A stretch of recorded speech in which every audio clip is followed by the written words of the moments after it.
All right, so this is take two. We just recorded probably about 15, 20 minutes, and I didn't press the record button. So this is take two of Porch Season 22. I have Ian here with me, and I have Shaun, and I am Emerson, and we're going to be going through the Scarlet Division today. Um, and First off, we just want to have a quick introduction of what are your first impressions of the DLC2 meta.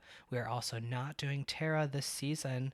And so, question is open to Ian and Shaun. What are your first impressions? Shaun, take it away. My first impression of this meta is that we got a lot of new toys, a lot of old toys returning, a lot of crazy offensive stuff. We notably didn't ban Darkrai or Tien Pao. We did, I will, to my begrudging, ban the horse, but we'll see whether, as the season plays on, if we thought it would have actually affected anything. But we got a lot of old walls and things like Glow Score, so I think those are going to balance each other out. I don't think it's going to be quite the super offensive. Whoever sets up first is going to win the match type of play style anymore. I do think hazards are going to be a big deal this season. There's a lot of people who lost removal but gained hazards. I think that'll be a big thing we're looking at. And I think the loss of Terra is really going to change the shape of the meta. And I think how is going to kind of have to be seen because there's a lot of stuff that you can't really predict because viability just kind of flipped all over the place.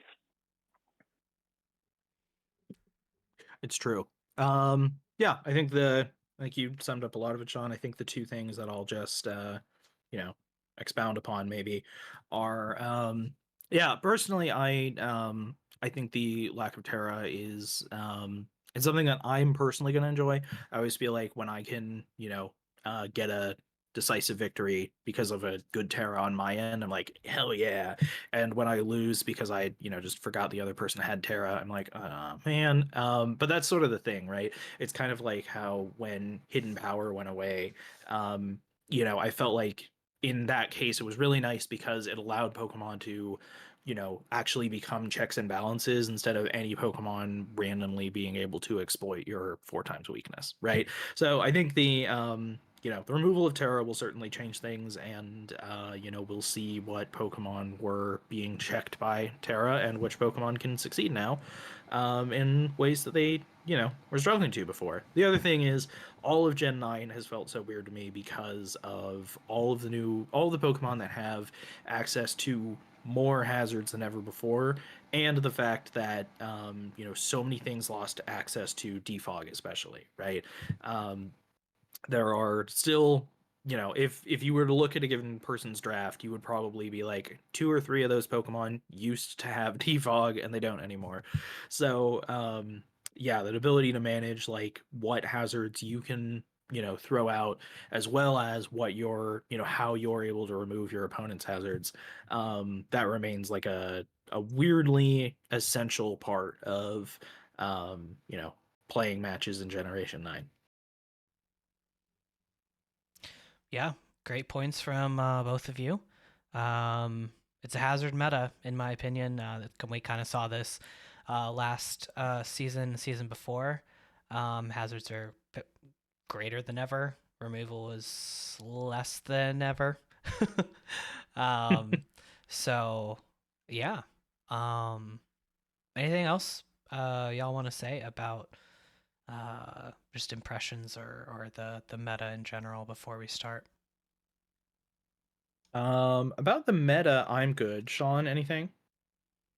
No, I will say before I move on to teams, the way I kind of broke down my assessment is I broke it down to kind of like six categories: um, offense, defense, type synergy. How well are these uh, different types, especially in those upper tiers, moving together? What are they allowing teams to do? Are they opening up any holes? Um, your utility, which is like your pivots, your hazards, removal, priority. Does team have any gimmicks? I looked at the load viability of your low tiers. Are these things you could switch in multiple weeks and they just enhance the flexibility of the team? Or are they trying to look for that 1 week they'll be useful and then be benched forever? And I just looked at the speed tiers. Yeah, And great. I did something very similar. I condensed some of that a little bit together because I live my life without structure, for better or for worse. So, yeah, I'm sorry, Emerson, I cut you off. What were you going to say? Just agreeing with Shaun, and thanking him for having, both of you for having a structure for kind of how you look at each team. Yeah, absolutely. Um, let's see. As we go on from here, the further structure of each discussion we're going to do is between Shaun and I. One of us is going to take the lead for that big overview for the first a big overview of what the team is doing. The other one will sort of chime in on points that weren't raised, expounding on points that were, and then we'll do like just a closing. I guess actually, we were gonna do a sort of a draft analysis classic of thinking about how does this team win and how does another coach how does another coach win. So yeah, that's kind of the idea. I'm going to go ahead and start with at Nick J's Beartics. I really, really like this team. Um, I think it's hard to talk about this team's offense without talking about this team's defense and this team's tight synergy. It's not a team you can break those down into their own categories because this team is just so bulky, so offensive. Um, if you look at the stats on this team, everything it feels like every mod has a high attack or a high special attack. They have high HP. They have high defenses. This team, the way the typings are so versatile. Um, they can come in, cover each other's weaknesses pretty reliably. The stuff that's coming every week, most likely. Great ability to move around, get out of the way of something that's going to hurt something else really bad, and just soak up all the damage. And the sets that Nick can bring on a week to week basis are just infinite. Are we talking, is this week going to be defensive tusk, offensive tusk? Is the offensive tusk going to be booster energy? Is it going to be band? Is it going to be heavy duty? Is Torn going to be offensive? Is it going to be bulky pivot? Is it going to be purely defense? Necrozma has prison armor. None of these things are going to go down with one hit, and they all threaten to set up or just take something outright. Um, and then not only is it just excels at offense and defense, it also has great utility. 4 of his mons can pivot. 3 of them are probably going to come almost every week. So you are going to have a hard time stealing momentum away from him because he can constantly try to get it back by switching into a good matchup and trying to, set things back to 0 as you're trying to gain momentum. As far as hazards and removals, he's got 2 great hazard setters. He's got 2 great forms of removal.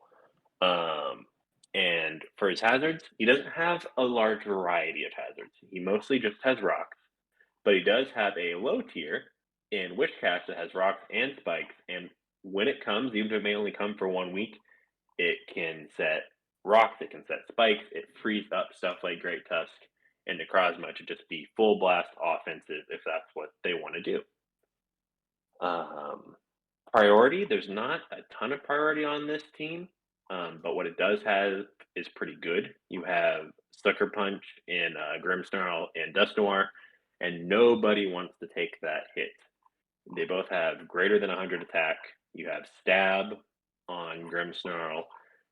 If that thing's rocking a band, you are looking for a bad time if you can't predict it. And his team is so versatile, so flexible, you can't know that you're about to get hit with it until you are getting hit with it.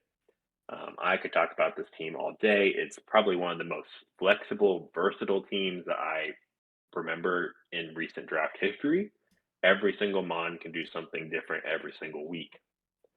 There's some gimmicks here. I'm not going to give away every fun little thing Nick could do with this lineup, but one that's pretty public knowledge is Grimmsnarl with Prankster. It can set up regardless of how fast you are. It can put up screens, and this team behind screens is so scary. Mm-hmm. Most things have a way to set up.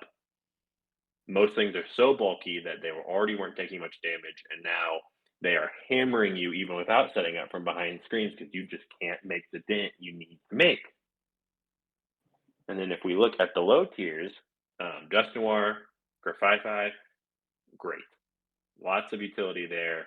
They both will have a week, maybe more, that they can make use.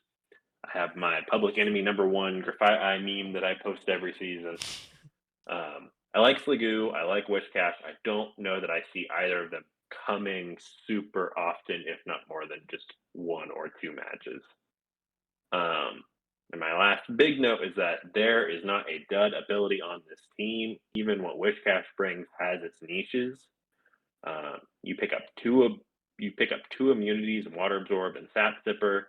You've got Regenerator, you've got Pressure, you've got Mirror Armor, you've got Prism Armor, Water Absorb, Prankster. The list goes on of stuff that is so incredibly viable. And then actually the last thing I'll say before I hand it off is that speed tiers, I really like them. There's certain things at 60, but they're never all going to come at once. So it walks you down pretty nicely from 121 to 45. The only thing it really kind of wants is like a mid 90, and I'm not feeling the loss too bad here, especially with how bulky this team is. So I give the speed tiers a A-, B+. I also miss the mid 90s. Man, back in the day, I was 0 years old. That was the time. Anyways, um, let's see. Yeah, no, Shaun, I think those are all great points.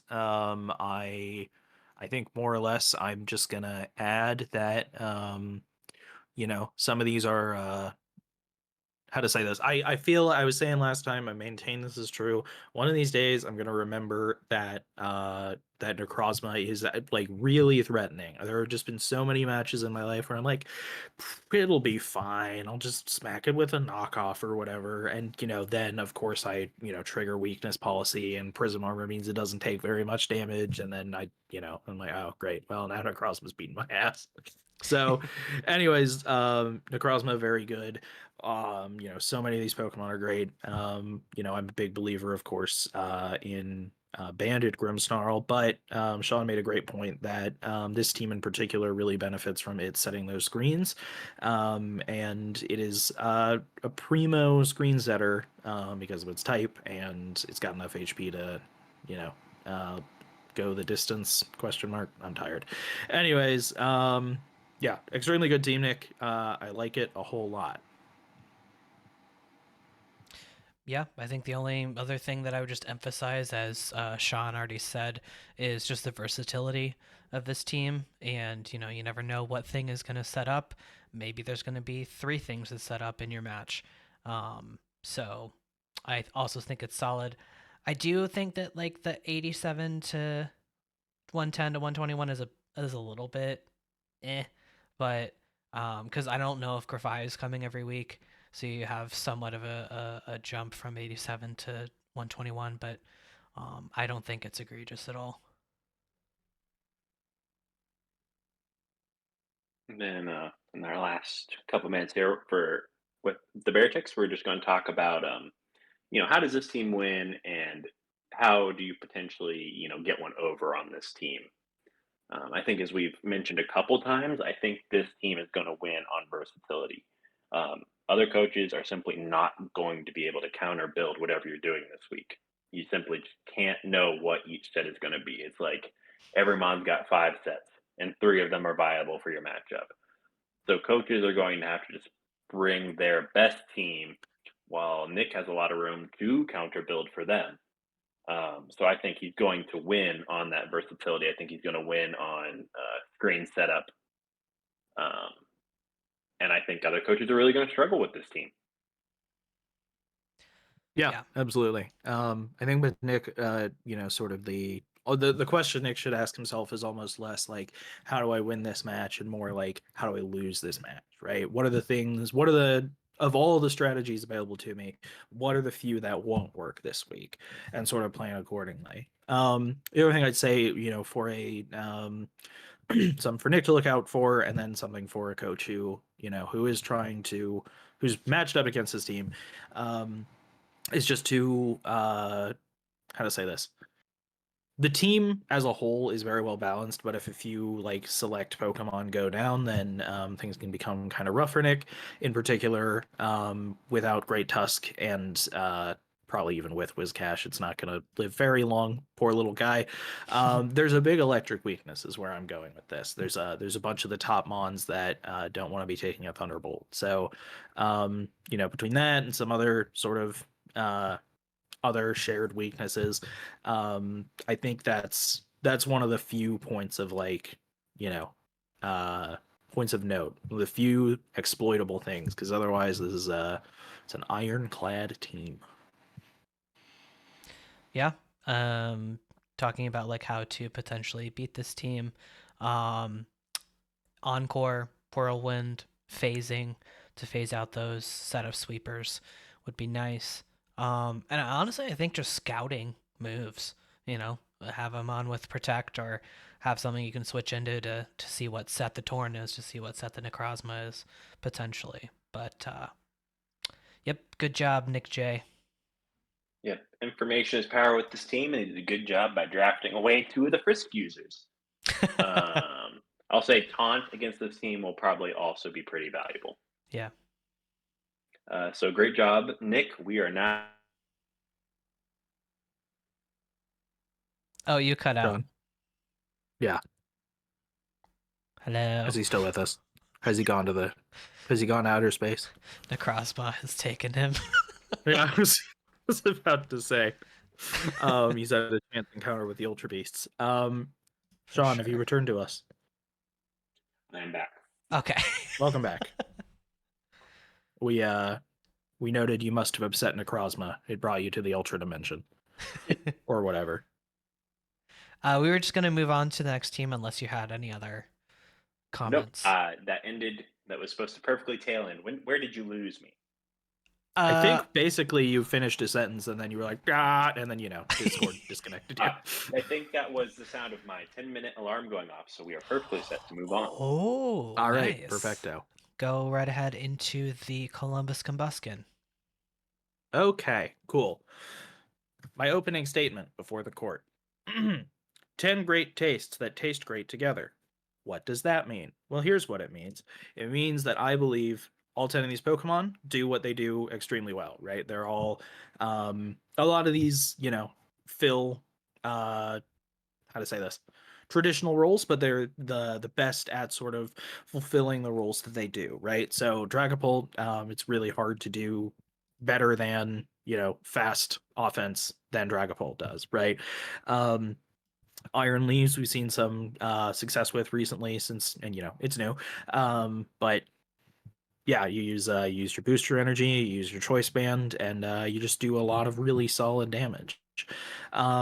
Even down to Oricorio, right? Got good Quiver Dance potential, and Ambipom, right? Who has the has the attack and has the good normal moves and the technician to be a real menace in the wrong or the right circumstances, depending on which of the coaches you are. So point is really solid offense to start with, but then you also have some particularly threatening defensive mons. Ting Lu is up there for one of the very hardest walls to break, at least in my experience, between its 155 base HP, which is just wild. And then its crazy defense and its ability, lowers your special attack by a stage, essentially.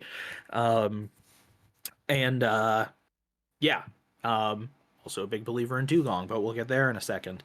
My point is, right, you have these that fall pretty neatly into those categories. We have a couple of Pokemon as well that can kind of, swing either way depending on what you need, right? Rotom can be bulky and running Pain Split, or you can slap choice specs on there and do a crazy amount of damage. Similarly, Glamora, it's just by hitting Lamora, you're setting up hazards. And so this is, a good incentive to run a little more HP. And what's Glamora's base special attack? It's 130 special attack. So that's another one. Even if you don't put any kind of choice item on there, your unboosted Sludge Wave or whatever is going to do a lot of very good damage. So, that's kind of that's kind of that. And then, of course, we can, transition to talking about the utility this team provides. Klefki is up there for, one of the very best utility Pokemon. Prankster, paired with its very wide move set of utility options, Thunderwave. Does Klefki get Taunt? I feel like it does. It's a good I question. can't I'll prove that. check. All right. Well, you guys check that. I will say as well, it gets spikes. If you really want to disgruntle an opponent, it gets Magnet Rise, so you can foil that Earthquake. Yeah, I mean, Klefki, to a degree, speaks for itself. It's a real menace. Shaun, what's the news on Taunt? Did you find it? I'm looking No at it. taunt. It doesn't Okay, get no taunt. Taunt. That's one thing it doesn't get. Thank God, it's already got enough. Anyways, um, yeah. So you have all these Pokemon; they fit into their roles and they do it really well. If we are thinking about sort of, then how these Pokemon branch out into their other roles, I was struck by something kind of interesting in that a solid, like over half of these Pokemon have great pivoting options. Rotom and, well, just go in order: Dragapult, U-turn, Rotom, Volt Switch, and then everyone from Oricorio, Ambipom, Masquerain. These are all U-turners as well, and by God, Dugong can flip turn now. And so I don't know. I was just struck by how sort of the two Pokemon that are probably going to come every match, right? Dragapult and Rotom. You got to worry about that switching. But it's interesting as well that a lot of these sort of other top tier Pokemon, you are just they're gonna hit the field and they're gonna stay there, and it's just worth knowing that that's the truth, I guess. Um, let's see what else do we have. This team has an insane amount of hazard setting options. Again, Glamora sets hazards if you just hit it with a physical move. But this is to say nothing of Tinglu being great at spikes and Stealth Rock. Klefki has spikes, as I already said, and then even all the way down to Masquerain being one of those precious sticky web users. Yeah, if you are facing the Combusken, you've got a lot of hazards coming your way, so you're going to want to be ready for that. As I said at the top, Gen 9 doesn't have a lot of removal options, and so this team also does deal with that. But, Oricorio is, by nature of having 4 different types, it's good at being a remover. You can pick the type of dance you need on a given week, and there's your defogger. And of course, Glamora's, one of its trademark things is Mortal Spin, so, that's an easy one to overlook, but Rapid Spin, that hurts you. So there's that. Poisons you, I should say. Is And I it guess if we're just just, Glamora and Oricorio that get removal on this team? I believe think, so. yeah. If Rotom didn't yeah. get defog back. I don't think Masquerain did. I don't think Klefki did. Yep. I even checked Dugong to see if it was a weird defogger, and it's not. So yeah, that's that. Let me see. Final thought is just that this team also has some good versatility stuff. I already mentioned. The note that I made was for Ikorio because it has 4 types. And then the other one that always gets me every time I go against Dragapult, I never know what to expect because it could be running Specs, it could be running Substitute and Dragon Darts, it could be running so many different things, and so prepping for Dragapult is kind of prepping for like 2 or 3 Pokemon in one.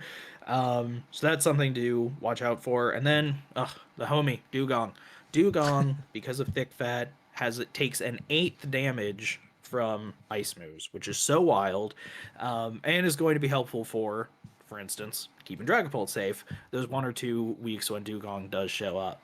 And of course, the other, annoying thing with Dugong, or cool thing with Dugong, again depending on which team you are, is the Perish trapping against Perish Song, against Whirlpool. So watch out for that as well.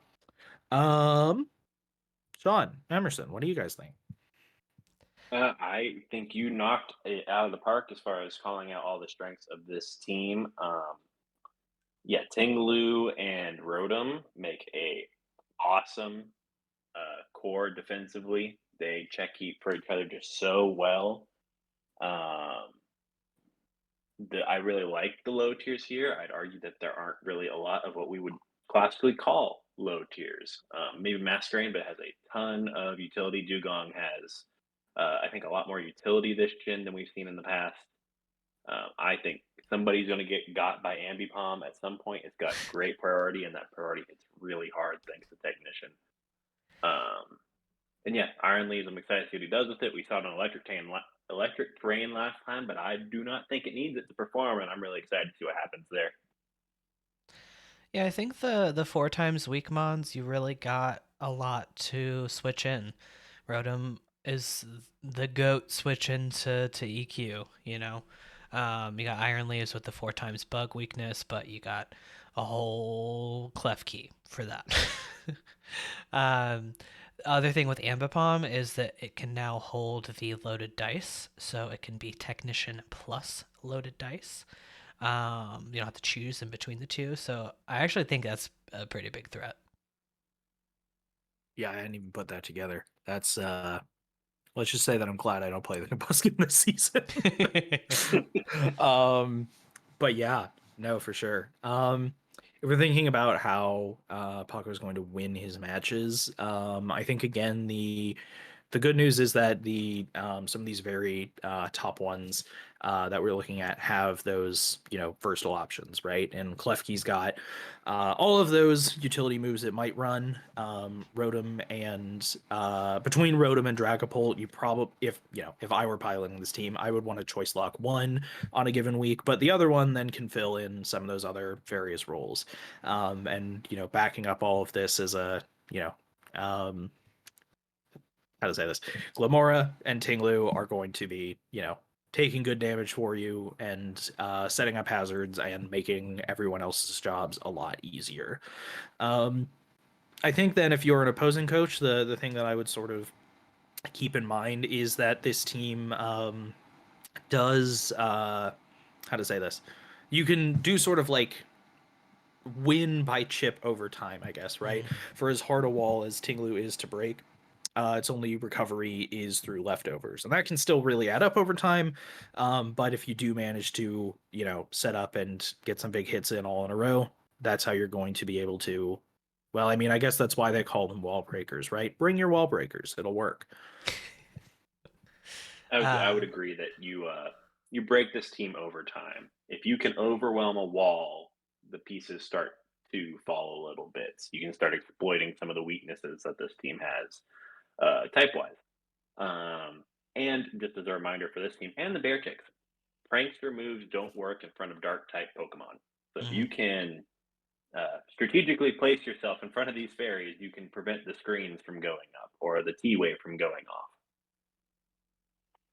Yeah, I think one thing I just put together is there are so many status users with Rotom, with Dragapult, with Glamora, with Klefki, and T-Wave.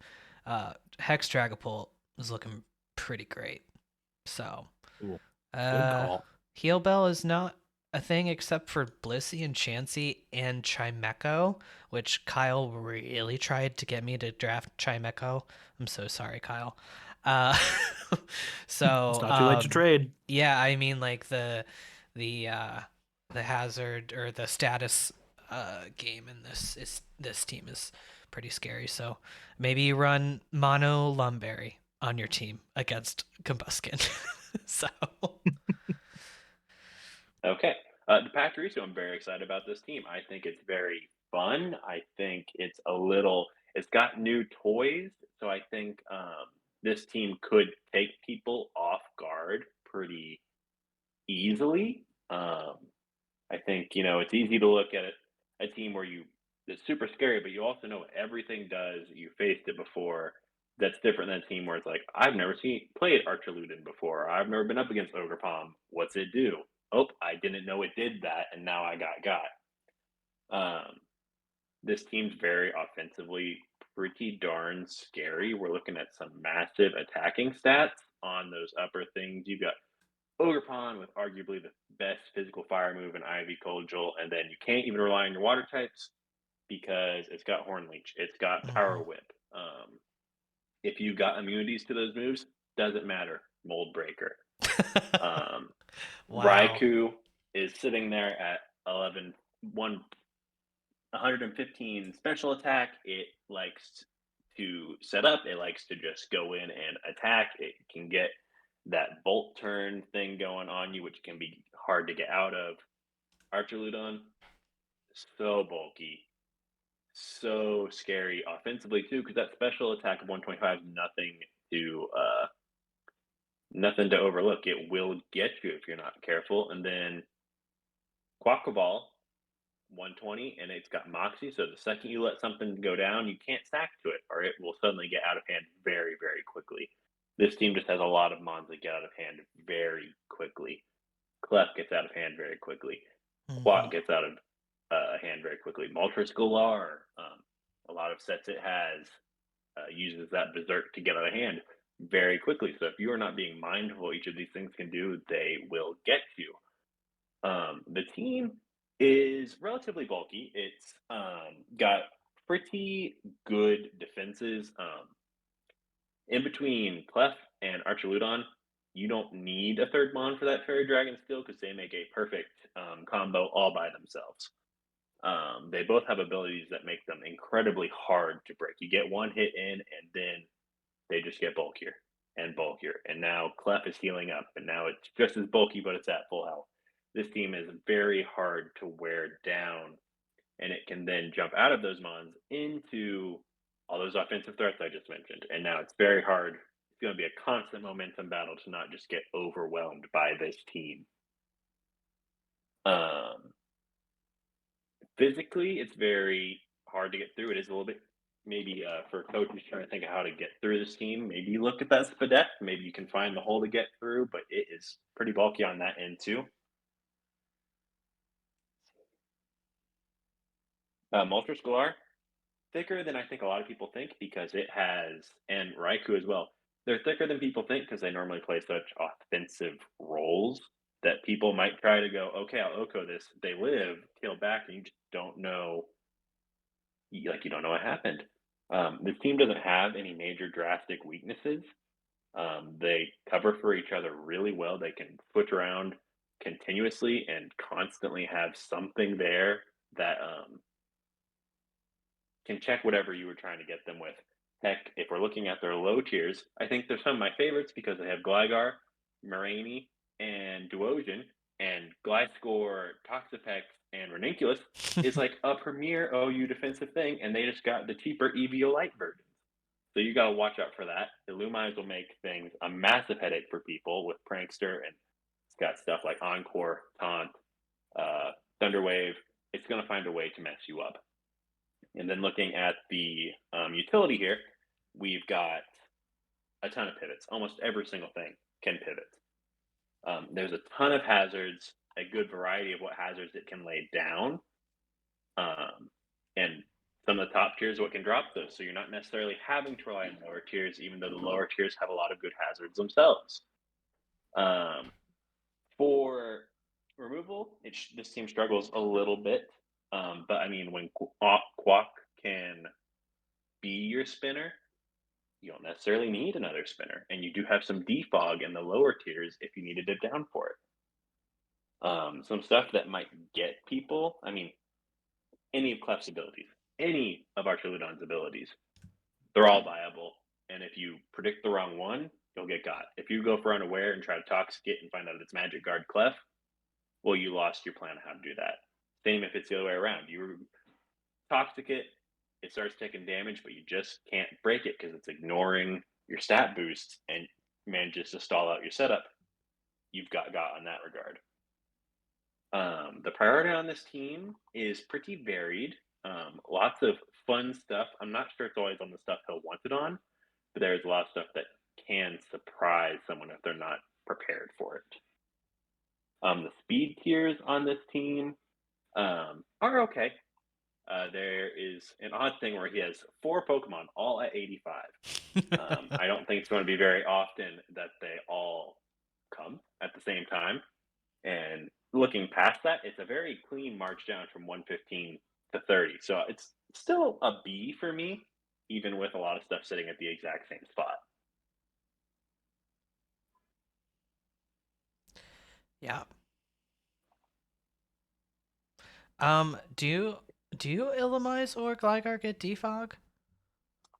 There's a chance they lost them. I know Gligar Gligar, might I'm almost have it certain back. lost it doesn't. because Glyzor also lost it, and it was just an absolute crime. Illumise also no longer has defog, so So just that one removal, but it is a good removal. Yeah. I think too, like Quaquaval's speed is a little bit deceiving because it always wants to click Aqua Step as its kind of signature move. I think this team, I really want to see what Adam does with it.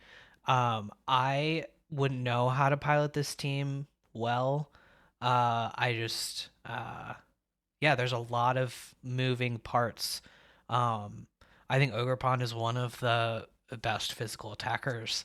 Um, I think Adam's gonna have a lot of fun with Archaladon. Uh, he just seems like the coach that would be able to really make it shine.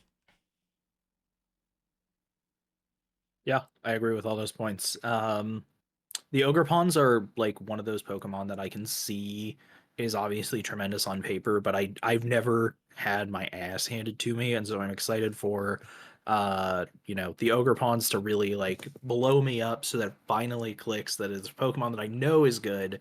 It really feels good. So I'm excited, especially it feels like a very Adam Pokemon, and I think that's gonna be great for him. And for the excitement of the matches, you know. The other thing that I was thinking that's actually really interesting, we were talking about how Cockaval's the only like removal option, but the two Magikarp users mean that to a degree Adam may not care, right? Like Clefable being able to still come in on like a full sheet of hazards is great, and I think then yeah, I don't know. In addition, you have these two flyers. I was just thinking it's very interesting to me how the team manages to get around that just fine. I feel like everything else has been brought up already. Shaun, do you want to tell us how Adam wins? I think Adam wins by something is going to get out of hand. He's either going to win by his offense setting up beyond what his opponent can handle, or by the fact that his opponent is just never going to be able to successfully break Archaludon and Clef, and whichever premier low tier he happened to bring that week. This team will outlast you, or it will blitz you, and knowing which one is which in your matchup might be the key to stopping it. Yeah, I think the Ogerpons, they get Stab Trailblaze, which is pretty scary. Oh wow, that's so gnarly. So, it can set up, it can be sort of like a double dance SD Trailblaze sort of situation. Archaladon can just really get out of hand with that stamina plus defense every time you get hit. Body press kind of stuff. I didn't realize how synergistic, I don't think that's a word, Clefable, No, it is. You got it. Okay, that Clef and Archaladon are. They really cover each other's weaknesses well. I'm not necessarily a huge fan of Clefable in this meta. It just feels a bit middling to me with the power creep just kind of, I think, got to it, but maybe I'm wrong. Yeah. So I don't know if we've had someone draft Clef yet in this gen. So Yeah, I think it stayed on the table last time, and I think that's because you're right. For whatever reason, Clefable has felt, I don't know. Like I remember, it still felt like a staple in Gen 8. But I think, I don't know. I'm hopeful Adam will prove us wrong, and that Clefable is still, top dog. It's not a dog, but top fairy, I guess. I think it's I don't been know. around. It looks like I think it's like turn squirrel. so it stayed on the table. It's true. Shaun, you're right. I also think Emerson, it's not a squirrel. And I like the idea that it's a big old squirrel with wings. So Clefable's a squirrel now. Cute. We are going into the Old North Noctowls. All right. My opening statement before the court is actually a quote from either Justin or Griffin McElroy. I cannot remember which. New ideas can be challenging.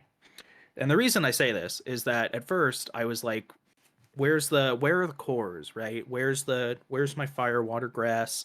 And why are there, so many? There's two fairy types in this economy.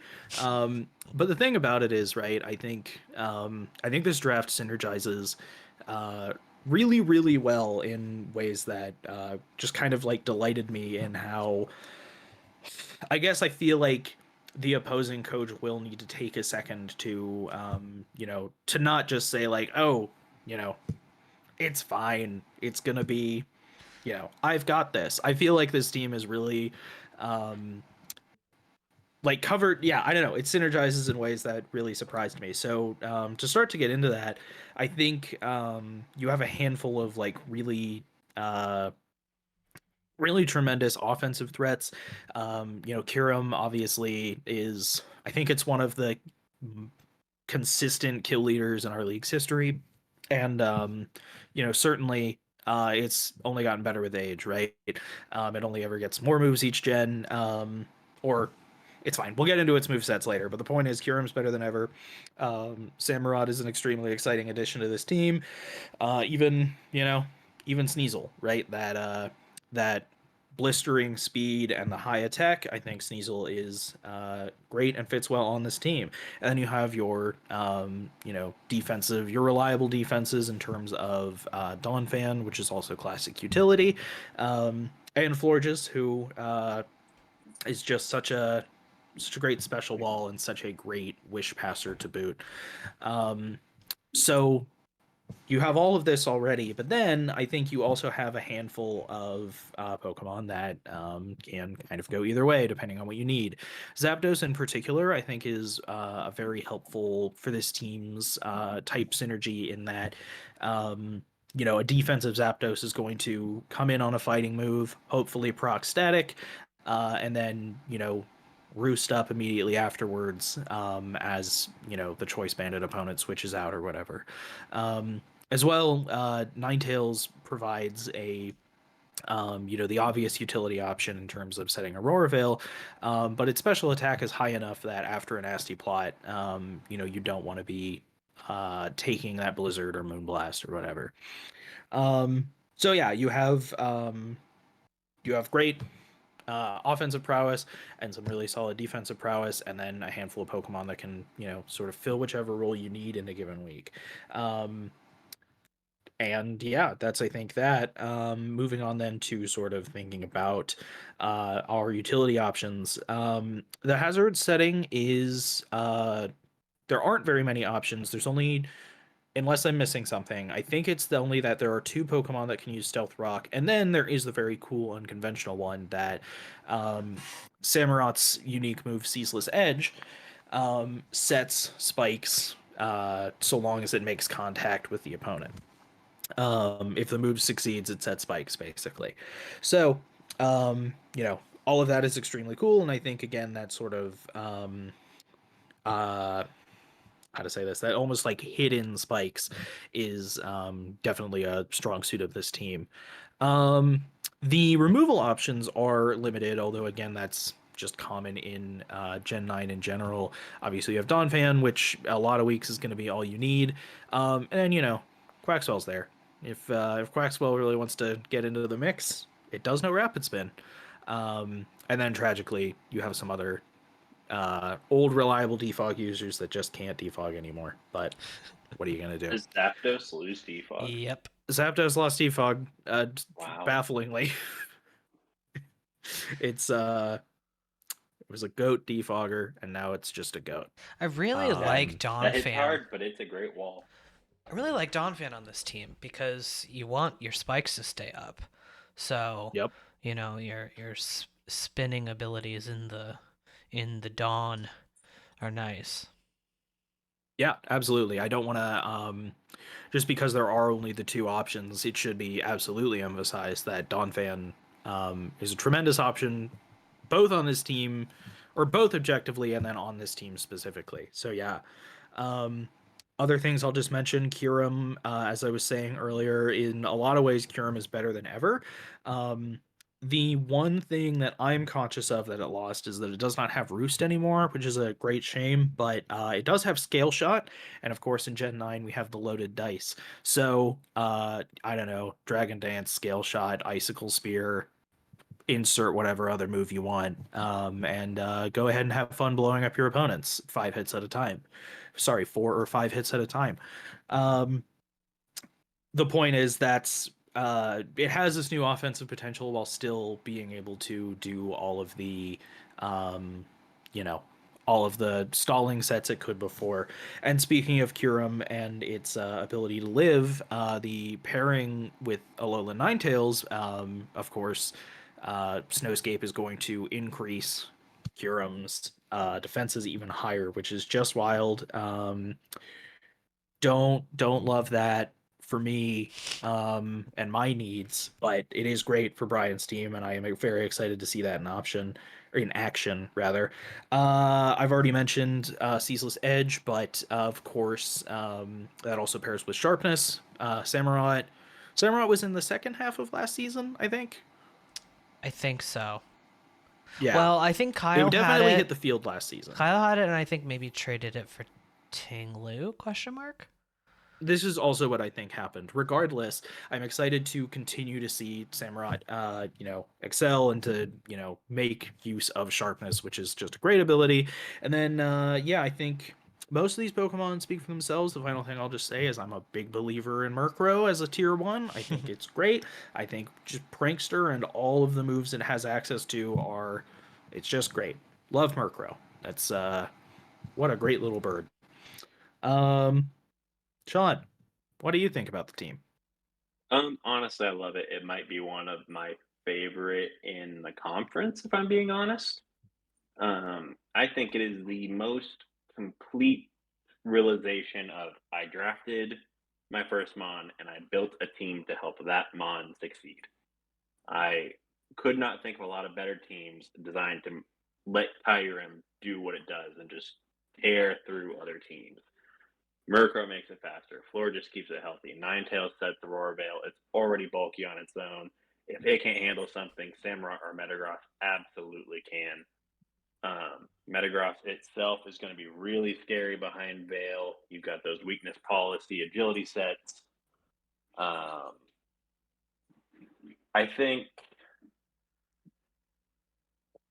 Sneasel and Quaxwell I'm not super excited about. Sneasel can surprise people.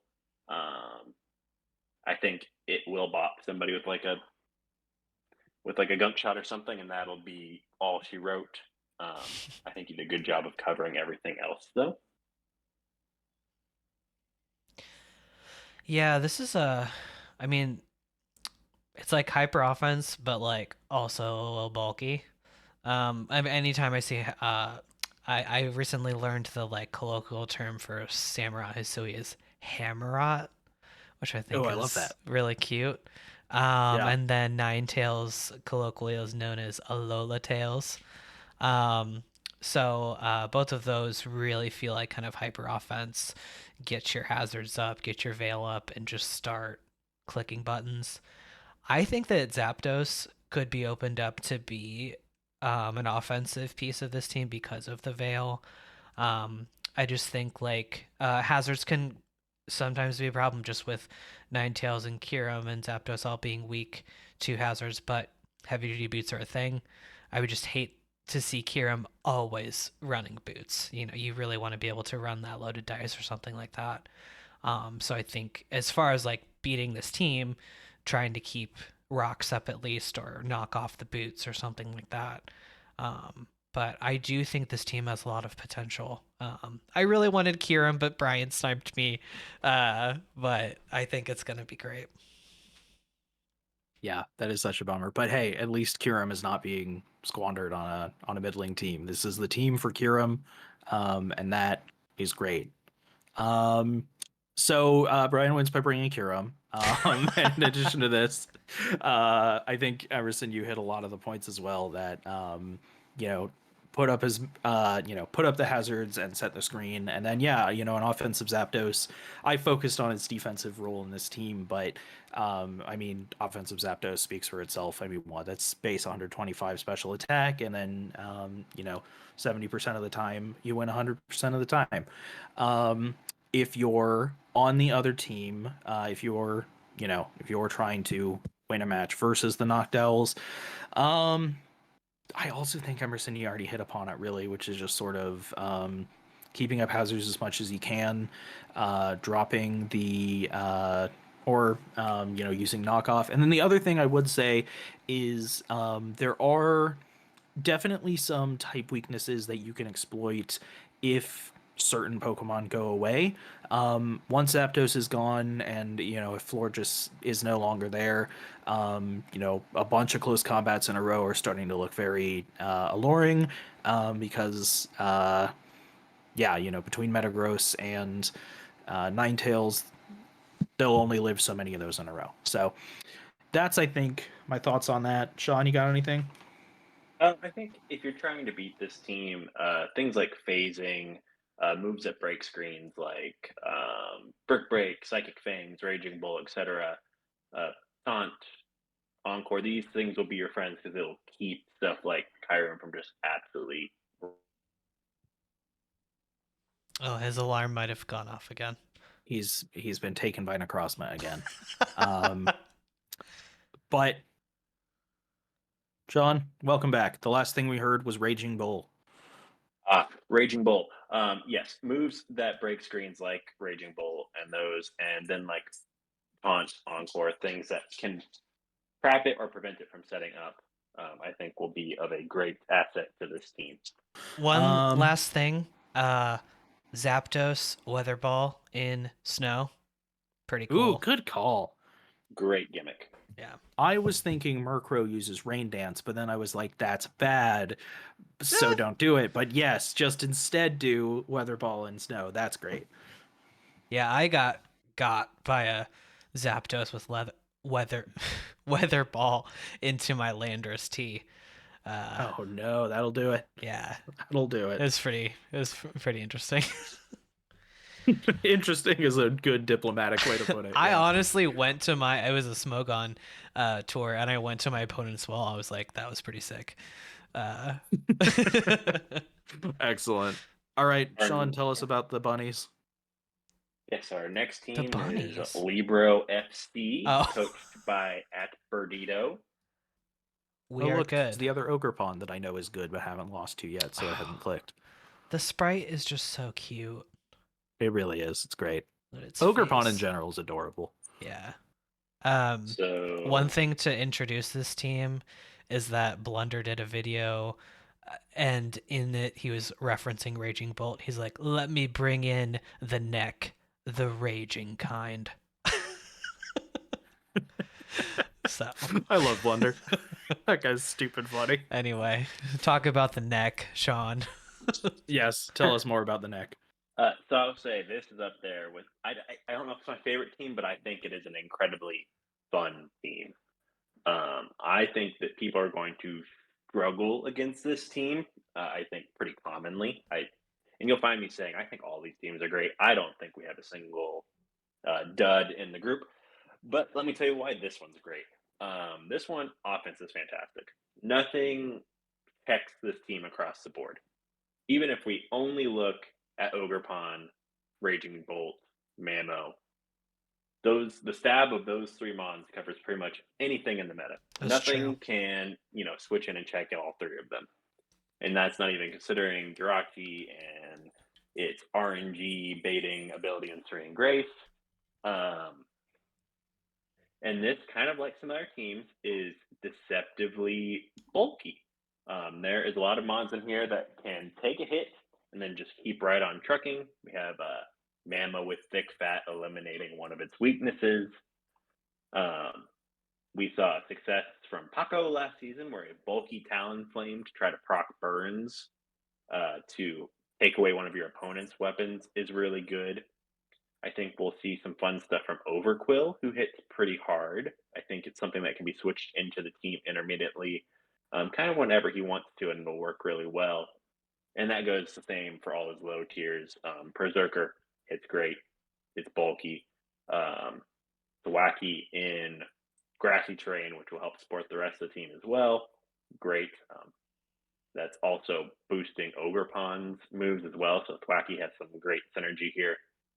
Driftglim, it will catch you off guard. There'll be an unburdened set that you just can't stop.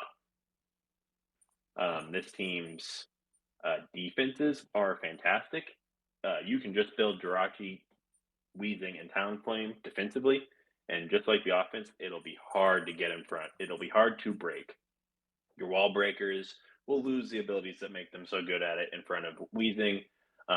If he doesn't need that, he can Levitate or Misty Surge and try to benefit from the wealth of benefits those who add.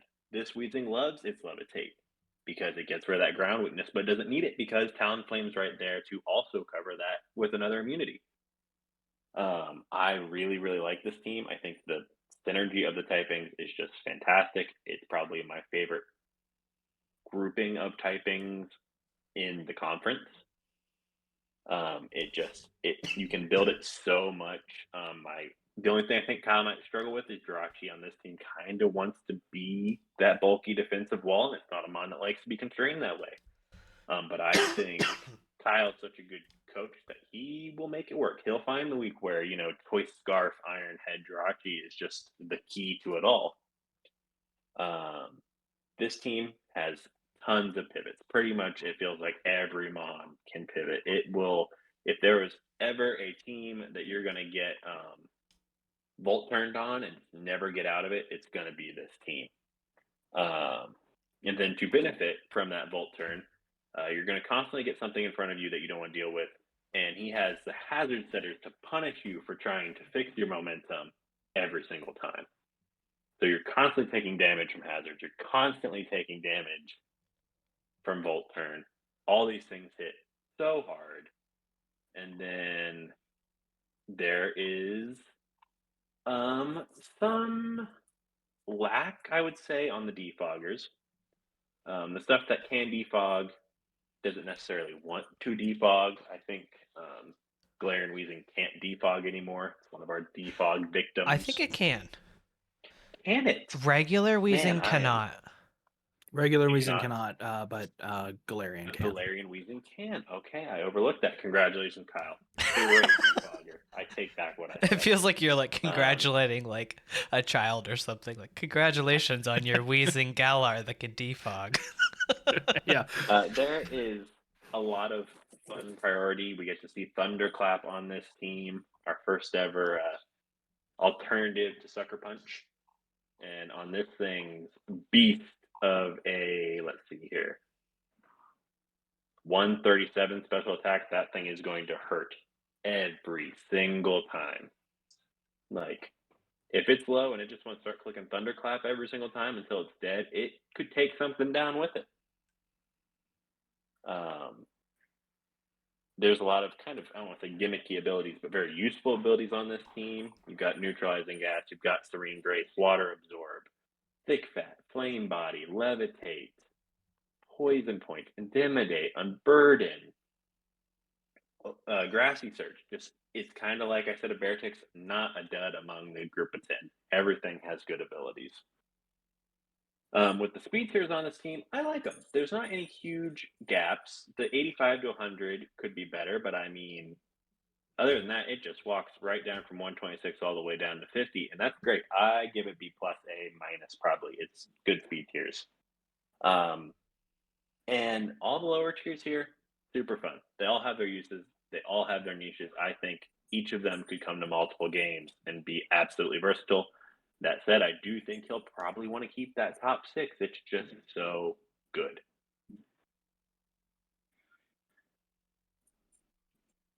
Yeah, I saw on the ladder, I think it was one of Blunder's videos, Raging Bolt's Thunderclap, like raw, no special attack raise or anything, did 78% to a Cinderace.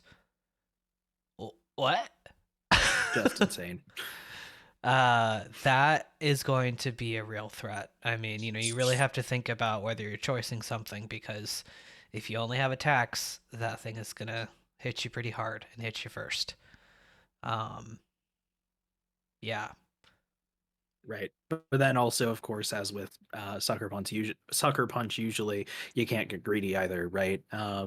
I was doing a monotype random battle earlier today where I knew my opponent had Sword Stance, and they knew I had Thunderclap, but I used Thunderbolt. Got him. So yeah, the mind games there are very fun, and it's very fun to have that both in a new type and to have it be a special type attack. Some other things I like about this team are one, Overquill. There it is. I love Overquill. I'm excited to see that back in action. And then I was struck by, I kind of hadn't fully clicked to me until Shaun was talking about Weezing's abilities, but the double terrain options on this team are very interesting. Both of these, of course, allow Driftblim to do something, which is neat and fun for Driftblim. And Kyle's drafted Driftblim a lot, so, this is an old reliable for them. But the other thing that I think is interesting is that Ogerpon is going to do stupid damage under grassy terrain. I don't even want to think about it. And then also, I think it's interesting that Raging Bolt is probably going to benefit a lot from Misty Terrain if Kyle decides to do that, just because incoming Dragon moves do half damage. And so that's going to let a relatively thick Pokemon continue to live even longer. Yeah, and I think maybe then that transitions to, how does Kyle win a match? Kyle's got a lot of options. It kind of, to a degree, will come down to the opponent's team, maybe more than anything else. I think sheer offense is going to be a major part of it, though. And then kind of on the flip side, if you are going up against the Libero, I think. Oh man, how do you do that? How do you win? Momentum and hazards was kind of what I was thinking. You got to kind of give him his own medicine in that regard. Yeah, I think Yes. Chip too, because Talonflame is the only one that has reliable recovery, I think. I also think this. And Jirachi can wish, I guess, but Jirachi can And I wish. think Drain Actually, Punch. that's a good point. Yeah. Yeah, Jirachi will be your. It's one of the reasons it's going to want to be bulky is it will provide longevity to the rest of the team if it can keep it up. for sure. yeah. I think potentially having like a good Scarfer that can threaten the faster things. But yeah, there's a lot of versatility here. I think Kyle's gonna want to break with Mamoswine with Ogerpon and then clean with Raging Bolt, or swap any of those roles around. Mamoswine can be a cleaner like Baxcalibur with Ice Shard. So I will have to say, Raging Bolt is really the only neck on this team. Except I think Weezing Galar gets like an honorable mention because its hats are kind of like necks, but upside down. Yeah, it's Paul, sort of like look at Weezing makes Quills. you redefine what a head is, I think, right? Yeah. Just really makes you think. I'm not going to expound upon that any further. Okay, we're all set up to do the Orlando Magicarp. All right. My opening statement before the court. Slow, but mean. I was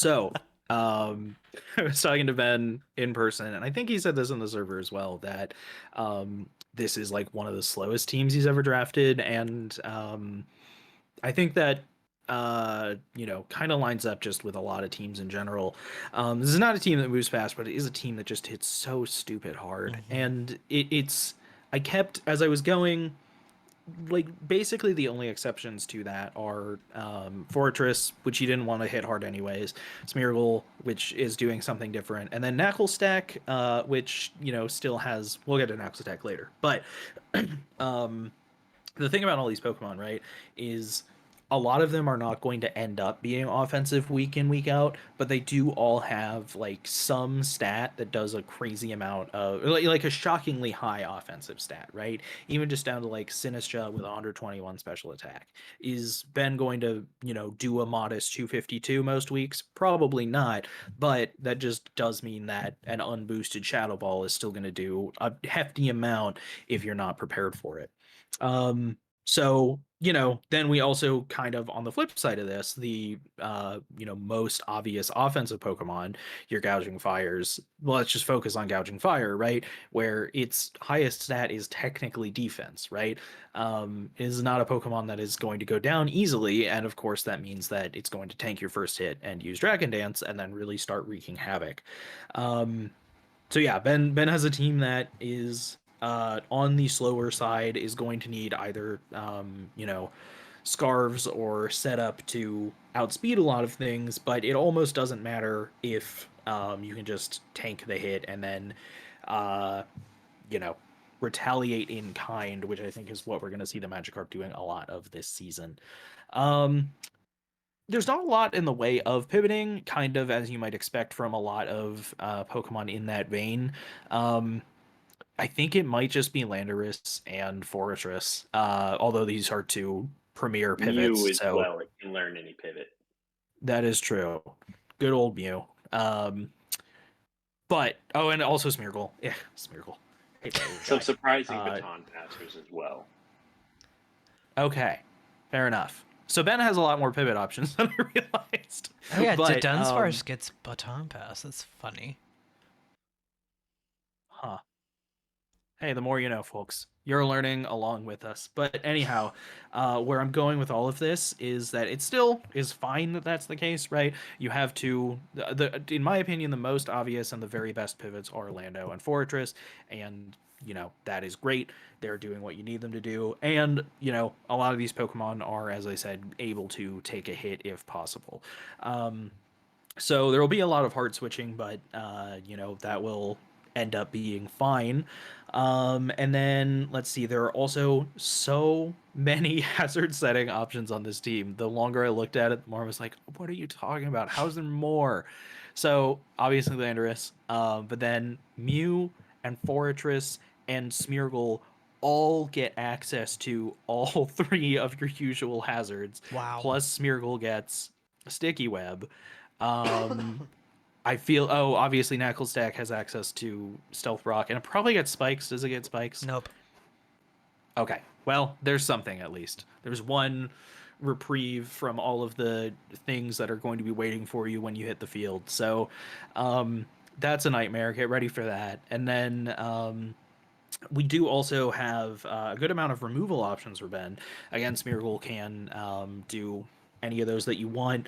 And then you have two great rapid spinners in Fortress and in Hitmonchan. So Ben's got the hazard game on lock, and that is an absolute strength of this team. There are also a handful of really great priority options, namely Aquajet Azumarill is a classic, and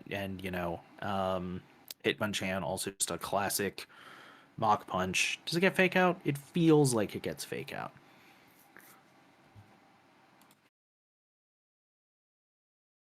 Well, either That way, I'm it not gets Mach sure. Punch. I'll Yeah. check. It appears Hitmonchan. to get All right. fake out. Okay. Cool.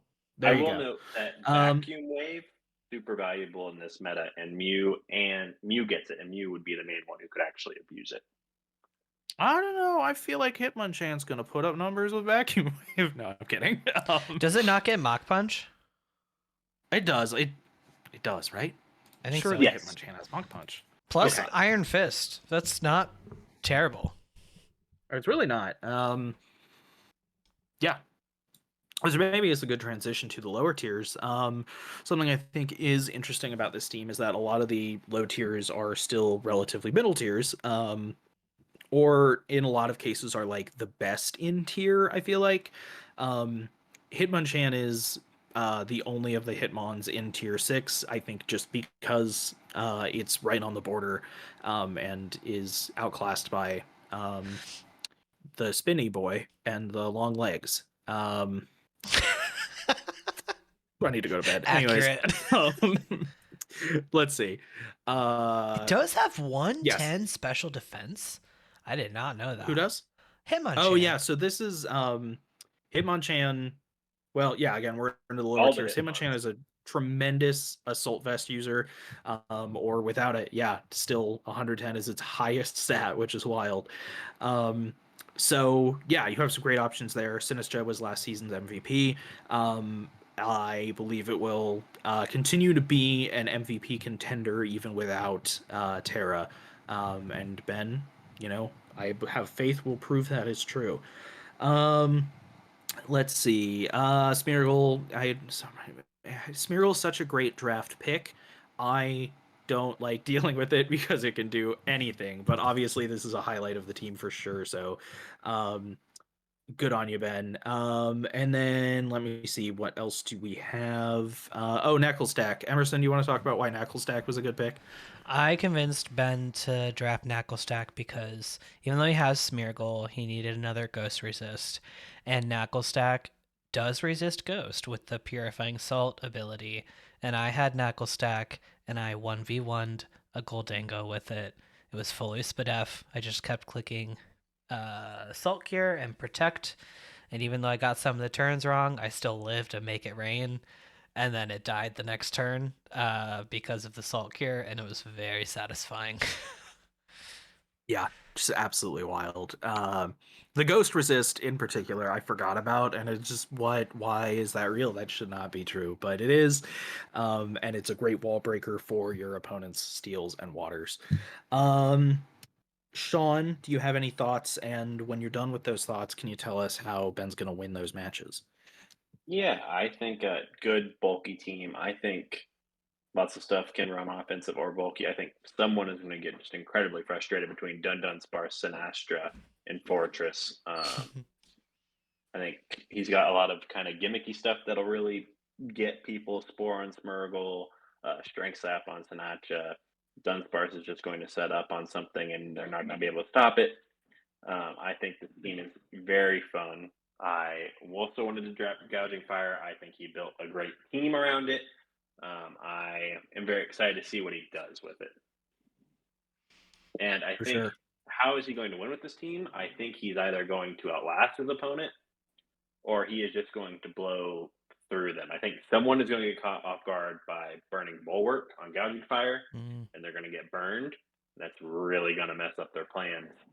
I think there's also Mew is going to be a bit of a question mark for opponents. I think it just can do so much that you can only plan for it so much.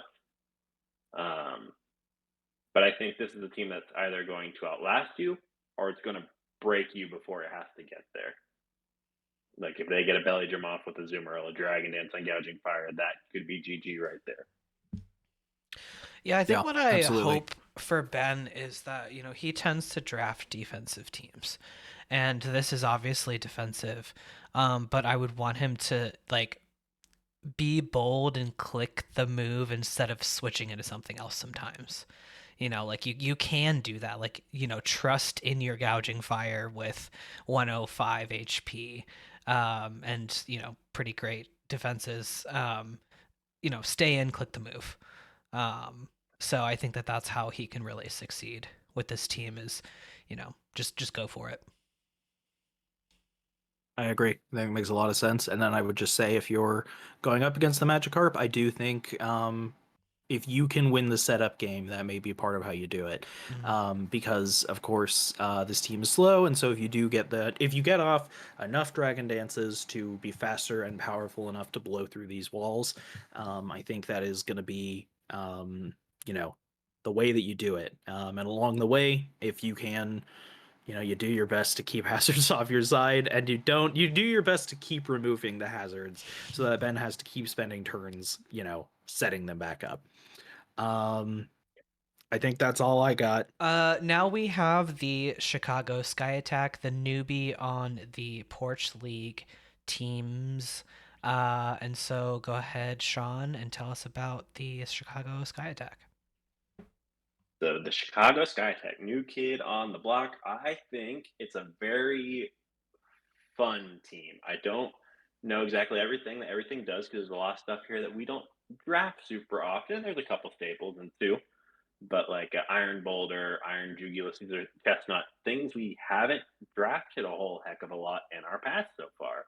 One, this is Iron Boulder's first time, and we've just not really touched Jugulus very much. Mm-hmm. I think this team offensively, very scary. It is going to just tear through some teams. It is fast as all get out. And while even the walls are not very slow for walls, there's bulky mons here who, if you give them a turn, if they get a good switch in, they can start tearing through things like Spectre Primarina or a bulk up Chestnut. These things are not passive. Nothing on this team is passive. Komala is not passive. You can run Sleep Talk, Last Resort. You've got like a 150 base power move for 5 turns in a row. Congratulations. And it's got a lot of utility too. I think this team's very fun. Looking at my notes, I think it's got solid offensive pressure. Not a lot of things can handle everything this is going to try to throw at your team, and it's going to be throwing a lot. You've got Iron Boulder. You can't protect in front of Iron Boulder. Either you resist rock or you don't, and you're going to get smacked if you don't. Scarlet Marina, super scary. The team is bulky, which will give it some survivability. Something's going to come in, take a hit, and just start pounding away. We've seen Gold Dingo. It is proven good as gold is maybe the best ability in the game. Its steel move, fantastic.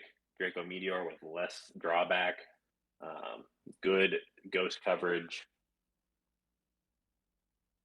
It can win games all on its own.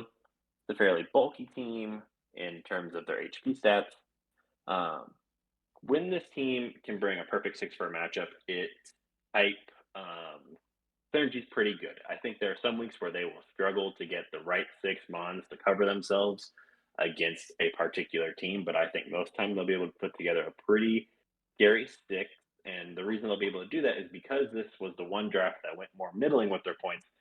Other than Kamala, there's not really a low tier to speak of.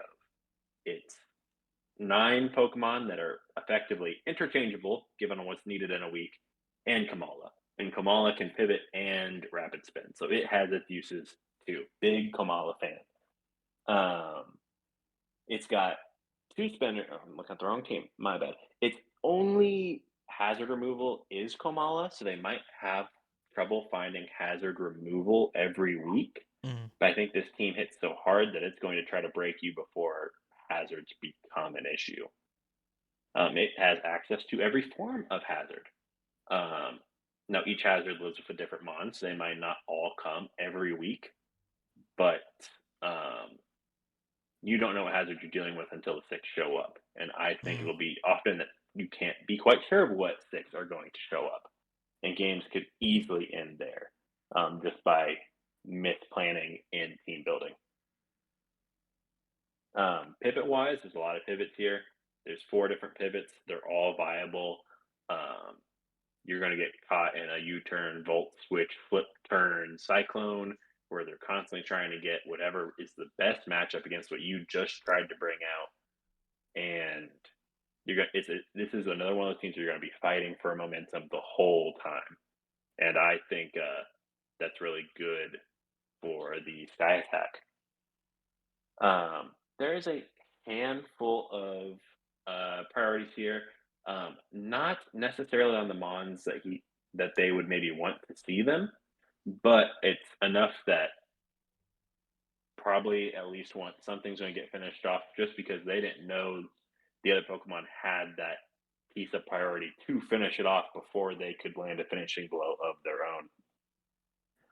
I really like the speed tiers here.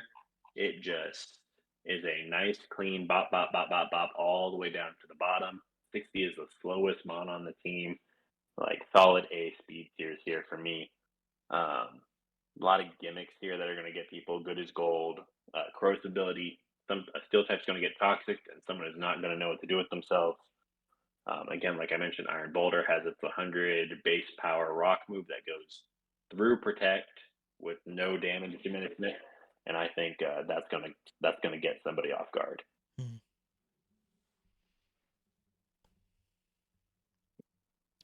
Yeah, this team feels like kind of bulky offense, but almost not. I think the thing that maybe just is a bit weird to me, it doesn't feel like there's one defensive mon that just, kind of takes hits, which not all teams need. Pretty much just Regidrago and Sandaconda. Yeah. I guess Chestnut can, it has some useful resistances that it Yeah, can just it And has kind that of. Primarina can fill that 122 role. base defense. And Primarina, yeah, 116 spit F. Yeah. Yeah, and especially with an assault vest, AV Primarina will take shockingly little damage if you build it to do that. Yeah. Which you don't necessarily want to do because it can also put out a lot of damage if you, set it to do that instead. But I was struck by, I think you're right, Emerson, that there may not be one specific Pokemon that does a lot of these roles, but I was struck that these might be the highest base stat totals of at least of all the teams I've been paying attention for. And there's like a slight asterisk on HP because of Regidrago, but I mean the Mm. rest of these a lot of these are Pokemon with very few weaknesses, which I do think means that there's going to be a lot of options for how the Sky Attack are going to like handle their opponents, I guess, if that makes sense. Hmm. Yeah, it feels refreshing to have a team where you really don't know which six they're going to bring. And by refreshing, I mean Yeah. I don't want to play them. Um, Yep. so I think that Quincy is going to bring some really fun sets, and we're going to really get to see what they're like. Um, I'm very excited to see what happens. I love Primarina. Can any team switch into Specs Primarina? Not really. So I Not think really. that, that's going to be a really good breaker for them. Um, yeah, looks like a pretty cool Yeah. team. Also, shout out that Quincy took all of his pictures for his team that he posted in the Discord chat by himself, Yeah. through his own game. And I just think that that's lovely. That is extremely cool. It takes dedication. I did that for a Glamora GIF last season, and it took a really long time, but it was fine. I did it. So yeah, hell yeah. Shaun, why don't you tell us how Quincy wins? I think Quincy wins with versatility. He's going they're going to be able to bring the perfect six for that given week that's going to be catered to whatever their opponent's going to throw at them. And hopefully, in that versatility, they're going to be able to outbuild their opponent. I think this is a team that wins in the team builder and then just by solid play by the coach. Yeah, I think Get your it's. hazards up, get that sticky web up, and then just go to town.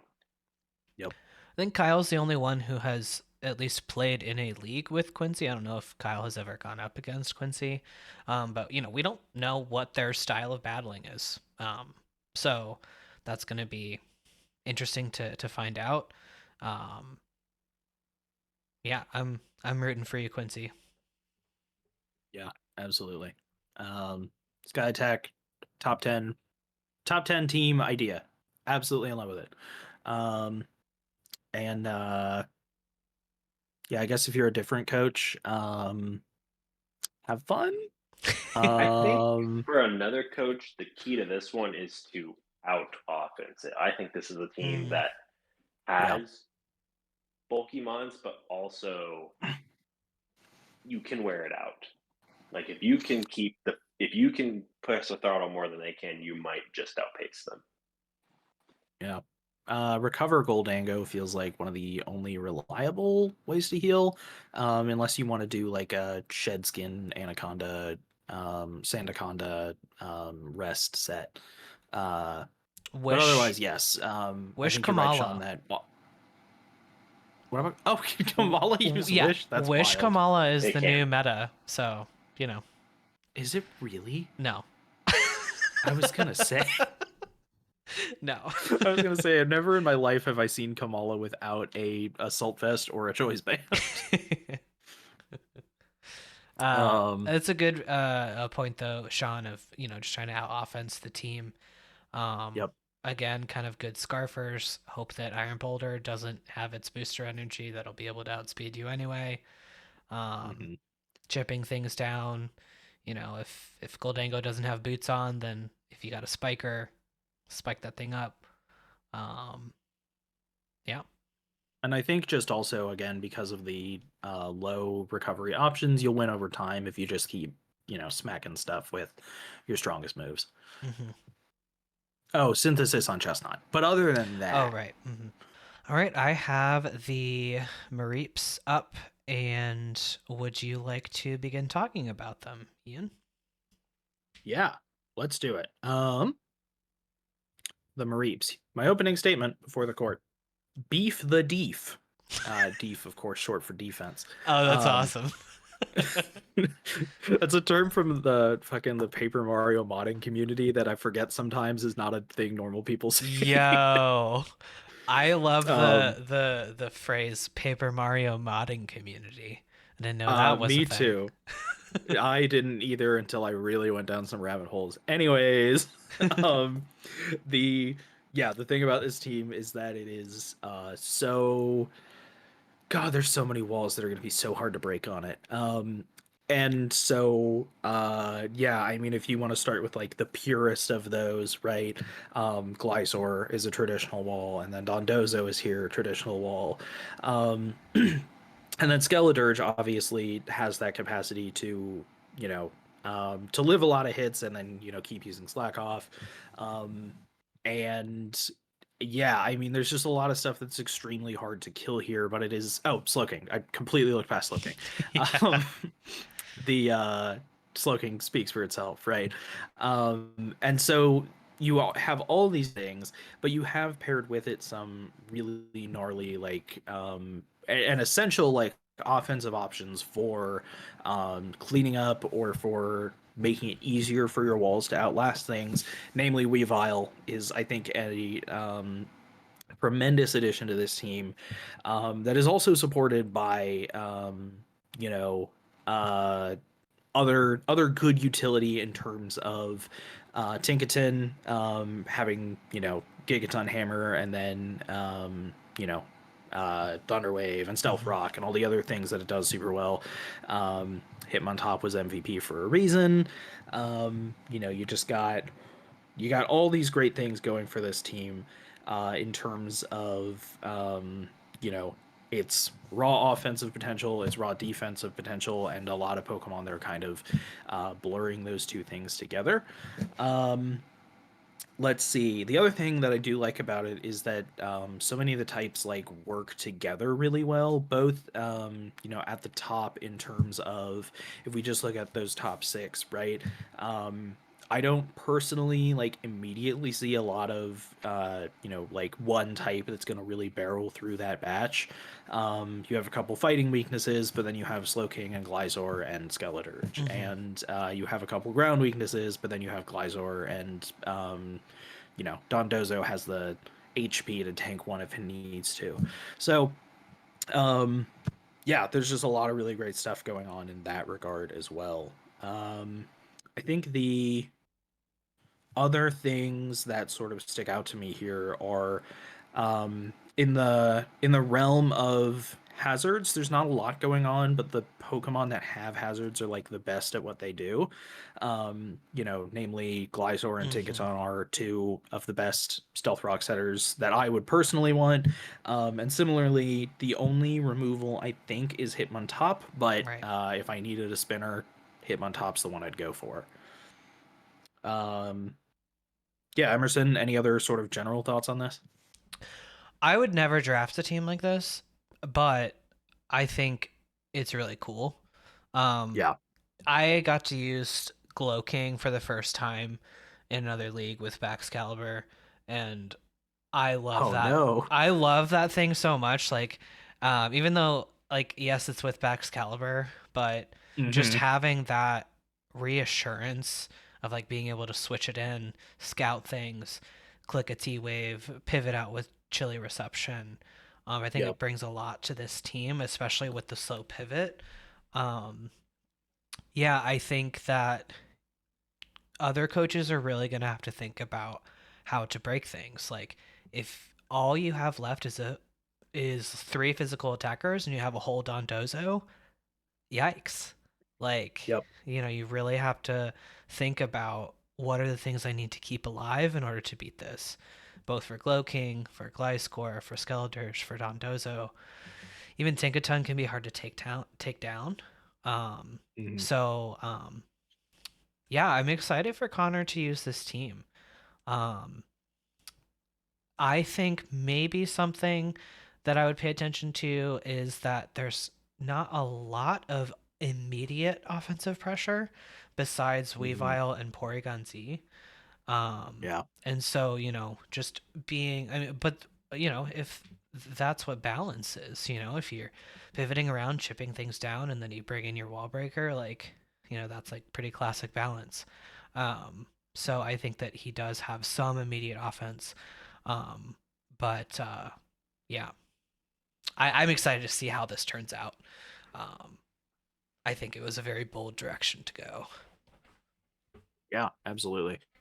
The double unaware with Mm, maybe the two best unaware users is I just oh man. I was yeah. we were talking late in the draft about like what options were left for the team, and someone brought up Skeledirge. I was like, oh no, that's so Skeledirge and Dondozo is the worst for everyone except for Connor, who is the best for it. So good.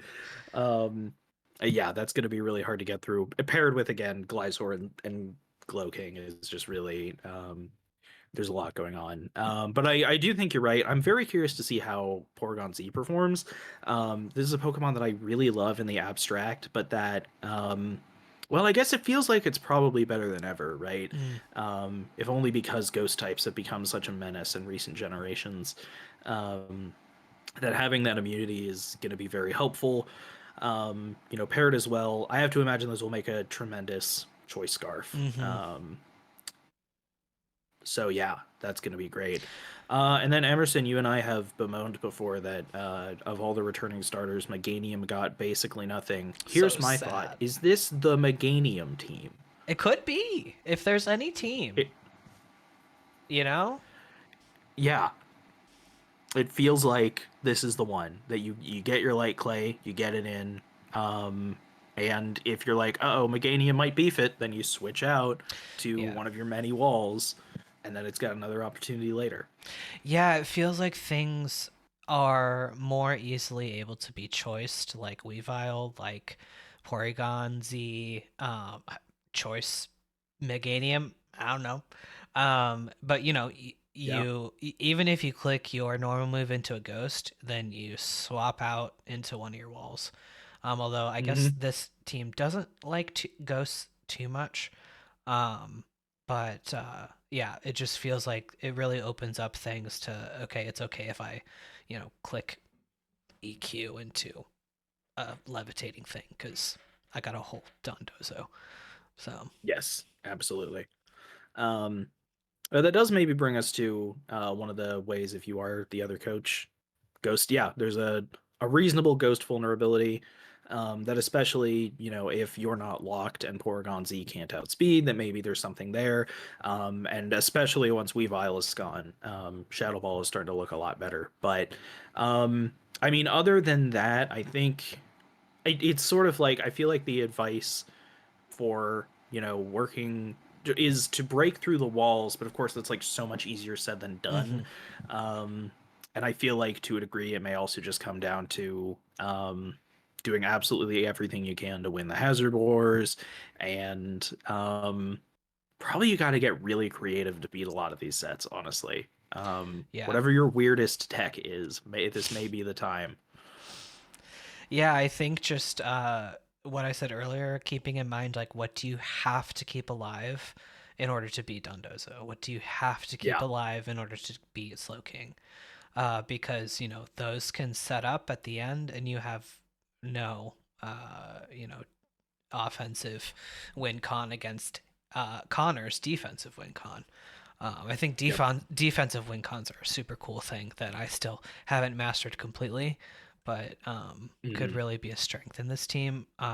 Other things for opposing coaches, uh, hit hard with the offense, try and break through the walls. Exactly what you're saying. Choice some things.